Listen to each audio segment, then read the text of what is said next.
আমাদের এই হত্যাকাণ্ডের সাথে জড়িত যে মূল কিলার, মূল ঘাতক জনাব শিমুল ভুঁইয়াকে আমরা গ্রেপ্তার করি। শিমুল ভুঁইয়ার পর আমরা তানবীর, সেলাস্তি এদের গ্রেপ্তার করি এবং আমরা শিমুল ভুঁইয়ার সাথে যখন আমরা জিজ্ঞাসাবাদ করি এবং শিমুল ভুঁইয়া আদালতেও যে বিজ্ঞ ম্যাজিস্ট্রেটের সামনে 164 যে জবানবন্দি প্রদান করেছেন সেগুলি আমরা পর্যালোচনা করি, আমরা তথ্যপত্র বিশ্লেষণ করি এবং আমরা নিজেরা আমাদের টিম নিয়ে আমরা কলকাতার নিউ টাউনস্থ সঞ্জীবা গার্ডেন পরিদর্শন করি, সেখানে যে সিসিটিভি সেটা অ্যানালাইজ করি, গোয়েন্দা তথ্য কালেকশন করি, করার পরে আমাদের কাছে যে আমরা শিমুল ভুঁইয়ার পরে যে হত্যাকাণ্ডটি সংঘটিত করার জন্য আরও যে দুই ব্যক্তি অগ্রণী ভূমিকা পালন করেছেন তার মধ্যে একজন হলো ফয়সাল শাহজি আর একজন হলো মুস্তাফিজুর রহমান, যাকে আমরা গতকাল দুর্গম পাহাড়ি এলাকা, উঁচু নিচু পথ,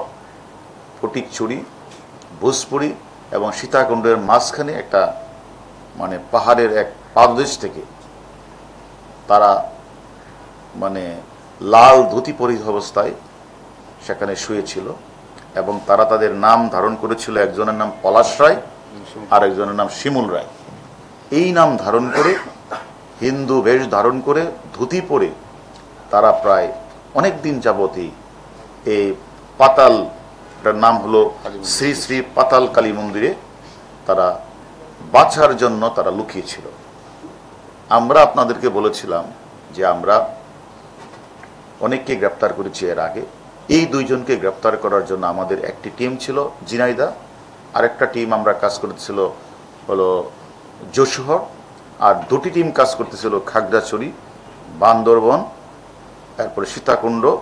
ফটিকছড়ি, ওই এলাকাগুলিতে আমাদের টিমগুলি কাজ করতেছিল অনেকদিন যাবত।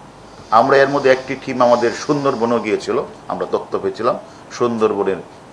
আমাদের ওই মাছ ধরার ট্রলারের সেখানে আমরা তথ্য পেয়েছিলাম। এইভাবে আমরা সবগুলি জায়গায় পাহাড়ের পাদদেশ থেকে শুরু করে বঙ্গোপসাগর, সুন্দরবন এবং বিভিন্ন জায়গাগুলিতে আমরা কিন্তু এই দুজন ব্যক্তি, যারা সর্বশেষ দুজন ব্যক্তি যারা ওই শিমুল ভুঁইয়ার